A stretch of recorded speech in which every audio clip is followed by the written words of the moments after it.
వెళ్ళారు. అది అక్కడికి వెళ్తే మారలేదని పెట్టారు. అంటే భగవంతుని మీద సంపూర్ణ విశ్వాసం ఉంది ఆయనకి. విశ్వాసం లేకపోతే ఆ సాహసం చేయడం చిన్న విషయం కాదు. 40 రూపాయల జోబులో పెట్టుకొని దేశం కాని దేశం, ఎముకలు కొరికేసే చలి, మనకి ఇక్కడ కొంచెం చలి వస్తే స్వెటర్లు తీసేస్తాం అన్నమాట. రాజమండ్రిలో పెద్ద ఈ ఏరియాలో అంత చలి ఉండదు, కానీ తట్టుకోలేం మనం. అటువంటిది 70 సంవత్సరాల వయసులో ఆయన వెళ్ళి కారు గ్యారేజ్లో, పార్కుల్లో అక్కడంతా ఉంటూ, ఈ రోజుల్లో ఏంటి అంటే జనాలకి పూజలు పునస్కారాలు ఏదో భయంతో చేస్తారు, కానీ నిజంగా భగవంతుని మీద విశ్వాసం అయితే లేదు. ఏదో అందరూ ఒక రాయి వేస్తున్నారు, మనం కూడా ఒక రాయి వేద్దాం, తగిలితే తగిలింది లేకపోతే లేదు, అది మన విశ్వాసం. కానీ ఆయనకి నౌకలో ప్రయాణం చేసి వెళ్తూ ఉంటే హార్ట్ అటాక్ రాసుకున్నారు ఆయన అనమాట. భగవంతుడు ఆయన్ని శక్తి ఇచ్చారనమాట. ఈరోజు చేస్తాం, మనలాగే ఒక వ్యాపారస్తుడు కృష్ణుని రోజు పూజించేవాడంట. అయితే ఒక సంవత్సరం వ్యాపారంలో నష్టం వచ్చింది. తన తోటి వ్యాపారస్తుడితో పోయి చెప్పుకున్నాడు, ఈ సంవత్సరం వ్యాపారంలో నష్టం వచ్చింది అన్నాడు. ఆ తోటి వ్యాపారస్తుడు ఏమన్నాడంటే, నువ్వు ఎవరిని పూజిస్తావన్నాడు. నేను కృష్ణుడిని పూజిస్తాను అన్నాడు. అతనేమన్నాడంటే, కృష్ణుడితో మనకేం పనిరా, మనం వ్యాపారస్తులం, కృష్ణుడిని పూజిస్తే భక్తి, వైరాగ్యం, మోక్షం ఇవన్నీ ఇస్తాడు, మనకు వాటితో పని ఉంది, మనకు కావాల్సింది డబ్బురా, మరి ఎవరిని పూజించాలన్నాడంట. ఆయన భార్య ఉందే లక్ష్మి, ఆమెను పూజించాలి మనం. వీడు కన్విన్స్ అయిపోయి నేరుగా మార్కెట్కి వెళ్ళిపోయి ఒక లక్ష్మీ విగ్రహం తీసుకొని ఇంటికి వచ్చేసి పూజ గదిలో కృష్ణుని విగ్రహాన్ని పక్కకు నెట్టేసి లక్ష్మీ విగ్రహం పెట్టేసి అగరత్తులు వెలిగించి పెట్టాడంట.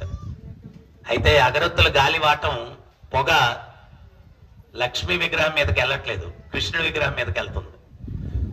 ఈయన్ని పూజించకూడదంటే పొగ ఆయన మీదకి వెళ్తుందని చెప్పి అటు ఇటు చూశాడంట. అక్కడ ఒత్తులు చేసుకునే దానికి దూది ఉందంట. ఆ దూది తీసుకొని కృష్ణుడి విగ్రహం ముక్కులో దూపేశాడంట. అప్పుడు కృష్ణుడు, భక్తా నీకేం కావాలన్నాడంట. ఇన్ని రోజులు పూజిస్తే ఒక్కరోజు స్పందించలేదు, ఈ రోజు పూజించకూడదని చెప్పి పక్కకు నెట్టేస్తే స్పందిస్తున్నావేంటి స్వామి అన్నాడంట. అప్పుడు కృష్ణుడు అన్నాడంట, ఇన్ని రోజులు పూజించినా గానీ నేను ఉన్నానని ఒక్కరోజు గుర్తించలేదు నువ్వు, ఈ రోజే కదా నేను ఉన్నానని గుర్తించి ముక్కులో దూది దూపావు, అందుకని స్పందిస్తున్నాను అన్నాడు. ప్రపంచానికి భగవంతుని పట్ల విశ్వాసాన్ని కలిగించినటువంటి ఆచార్యులు, ఇస్కాన్ సంస్థాపకాచార్యులు అభయ చరణారవింద భక్తి వేదాంత స్వామి ప్రభుపాదులు ప్రపంచానికి విశ్వాసాన్ని కలిగించారండి. దానికి ఉదాహరణ ఇస్తాను మీకు నేను.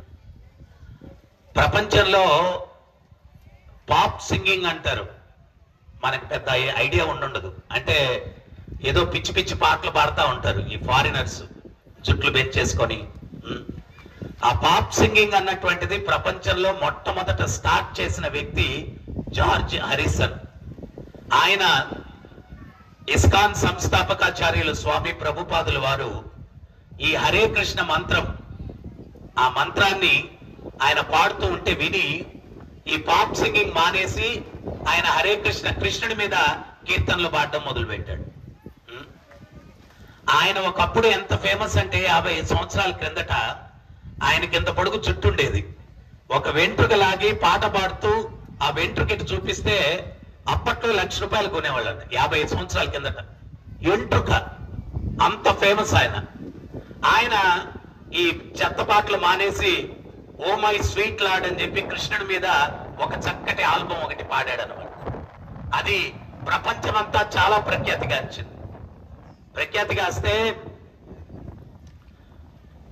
వేరే మతస్థులు ఈయన మన మతంలో పుట్టి కృష్ణుని మీద పాటలు పాడాడు ఏంటి అని చెప్పి ఒకరోజు ఆయన ఇంట్లో గార్డెన్ లో చెట్లకేదో పని చేసుకుంటూ ఉంటే వాళ్ళు వచ్చి కత్తితో పొడి చేశారు. ఆయన కత్తితో పొడి చేస్తే మనంగానే ఆ సిచ్యుయేషన్ లో ఉంటే ఒరే 108 పిలవనరా, అంబులెన్స్ పిలవనరా, అది ఇది అని చెప్పి ఆయన ఏం చేశాడో తెలుసా? నేరుగా ఆయన గదిలోకి వెళ్ళి ఈ జపమాల తీసుకొని చేతిలో మాల పట్టుకొని హరే కృష్ణ కృష్ణ కృష్ణ హరే హరే, హరే రామ రామ రామ హరే హరే. ఈ మాల పట్టుకొని జపం చేస్తున్నాడు. ఆయన అసిస్టెంట్లు అంబులెన్స్ ను పిలిచారు, హాస్పిటల్ కి తీసుకెళ్లి ఆపరేషన్ చేసి ఆ కత్తిని తీసేశారు. ఆయన కొంచెం కోలుకున్న తర్వాత ఆయన అసిస్టెంట్ అడిగారు, స్వామి సార్ మిమ్మల్ని కత్తితో పొడి చేస్తే మిమ్మల్ని కాపాడుకునే ప్రయత్నం చేయకుండా అదేదో మాల చేతిలో పట్టుకొని జపం చేశారేంటి స్వార్ అని చెప్పి అడిగారంట. అప్పుడు ఆయన చెప్పాడు, నన్ను కాపాడుకునే ప్రయత్నమే చేశాను. మా గురువు గారు ఇస్కాన్ సంస్థాపకాచార్యులు చెప్పారు, అంత్యకాలే నారాయణ స్మృతి. మనుష్య జన్మ ఎత్తిన తర్వాత శరీరం వదిలిపెట్టేటప్పుడు ఎవరైతే కృష్ణ రామ గోవింద అని శరీరాన్ని వదులుకునే పరిస్థితి, మళ్ళా ఈ కుళ్ళు ప్రపంచంలో జన్మించకుండా భగవంతుణ్ణి చేరుకునేదానికి, నన్ను నేను కాపాడుకునేదానికి మాల తీసుకొని జపం చేశాను అని చెప్పాడంటే. మాల తీసుకొని జపం చేశాను. మనం ఎట్ట తయారయ్యామో చెప్తాను. మొన్న నేను తిరుపతిలో ఏదో 2 సంవత్సరాల కిందట ఉపన్యాసం ఇస్తే ఒక ఆయన వచ్చి, మీరేమో అంత్యకాలే నారాయణ స్మృతి అని చెప్పి చెప్తున్నారు. మా బంధువు ఒక ఆయన ఇంతకు ముందు ఎమ్మెల్యేగా ఉన్నాడు ఇక్కడ, ఆయనకి థ్రోట్ క్యాన్సర్ వచ్చి హాస్పిటల్లో అడ్మిట్ చేస్తే లాస్ట్ లో చనిపోబోయేటప్పుడు ఆయన ఏం కోరుకున్నాడంటే, ఒరే ఒక సిగరెట్ వెలిగించి నోట్లో పెట్టండి రా అని చెప్పి కోరుకున్నాడు. ఆ సిగరెట్ వెలిగించి నోట్లో పెడితే దగ్గుతూ చచ్చాడు. ప్రపంచానికి వెలుగునివ్వాల్సినటువంటి భారతదేశం ఇది. భగవంతుడు కృష్ణుడు భగవద్గీత చెప్పినటువంటి దేశం ఇది. మేము 13 సంవత్సరాల క్రిందట ముస్లిం పిల్లలు ఇక్కడ రాజమండ్రిలో సుబ్రహ్మణ్య మైదానంలో ప్రైజ్ డిస్ట్రిబ్యూషన్ పెడితే ఆ నెల్లూరు జిల్లా మహమ్మదీయ సోదరుడు నాకు 2 నిమిషాలు మాట్లాడడానికి అవకాశం ఇవ్వండి అన్నాడు. మనోళ్ళు భయపడ్డారు, మహమ్మదీయుడు కదా ఏం మాట్లాడతాడో ఏమో అని.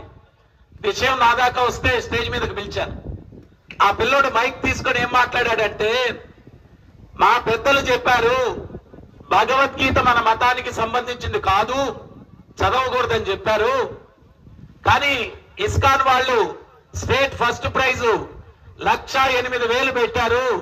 నాకు చాలా టెంప్టేషన్ పార్టిసిపేట్ చేయాలని, పాల్గొనాలని నేను ఎన్రోల్ చేసుకుని భగవద్గీత చదవడం మొదలు పెట్టాను.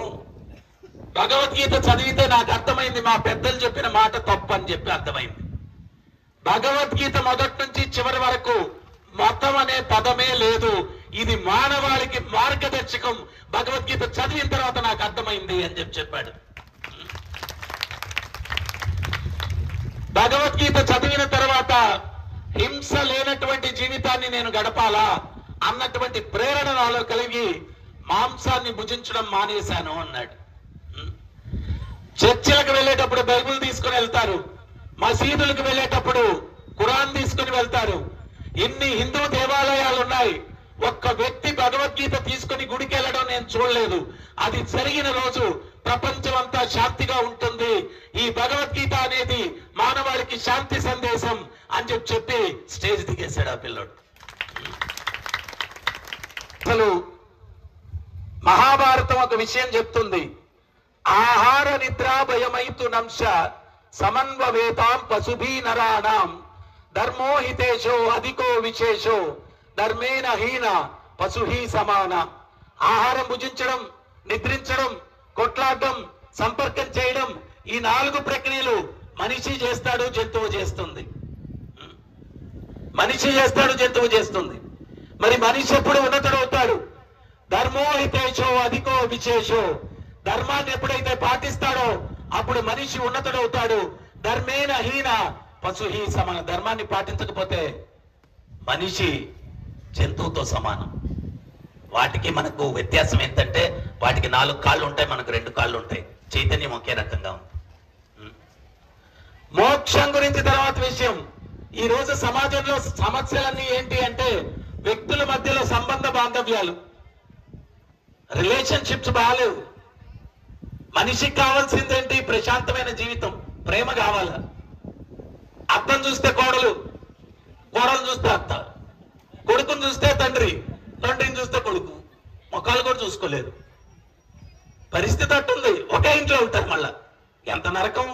అట్లాంటి ఫీలింగ్స్ తో ఒకే ఇంట్లో బతకాలంటే వ్యక్తుల మధ్యలో పాదచారుల నుంచి అంతరిక్షం దాకా టెక్నాలజీ పెరిగిపోయింది, కానీ ప్రేమ లేదు. కారణం ఏంటి? ఆ ప్రేమ స్వరూపుడైన భగవంతుడు ఇచ్చిన సందేశాన్ని ఎవరు అనుసరించట్లేదు. భగవంతుడు ఏం చెప్తున్నాడు గీతలో? విద్యా వినయ సంపన్నే బ్రాహ్మణే గవిహస్తిని సునీచైవ స్వభాకేచ పండిత సమదర్శిన. యథార్థ జ్ఞానం ఎవరైతే కలిగి ఉంటాడో బ్రాహ్మణుణ్ణి, గోవుని, ఏనుగుని, సునకాన్ని, సునక మాంసం తినే చండాలుణ్ణి అందరినీ సమదృష్టితో చూస్తాడు. ఇప్పుడు భార్యాభర్తల మధ్య సమదృష్టి లేదు, తల్లిదండ్రులు పిల్లల మధ్య సమదృష్టి లేదు, స్నేహితుల మధ్య సమదృష్టి లేదు, అన్నదమ్ముల మధ్య సమదృష్టి లేదు. కక్షలు, కుట్రలు, కుతంత్రాలు. ఒక భర్త రోజు హనుమాన్ చాలీసా చదువుతున్నాడంట. భార్య అడిగిందంట, ఏంటండి రోజు హనుమాన్ చాలీసా అంత తీవ్రంగా చదువుతుంటారు అని. భర్త చెప్పాడంట, ఏం లేదే, భూత ప్రేతాల స్వప్నంలోకి రాకుండా ఉండాలని చదువుతుంటాను అన్నాడంట. అప్పుడు ఈమె కొంచెం సిగ్గుపడుతూ, ఏమండి నేను ఎప్పుడన్నా మీ స్వప్నంలోకి వస్తానా అండి అనిందంట. అందుకే కదే నేను హనుమాన్ చాలీసా చదివేది అన్నాడంట. అందుకే కదే నేను హనుమాన్ చాలీసా చదివేది అన్నాడు. భూత ప్రేతాలు అంటే ఎవరో అనుకునేది పాపం ఆమె. సో అంటే భార్యాభర్తల మధ్య రిలేషన్షిప్స్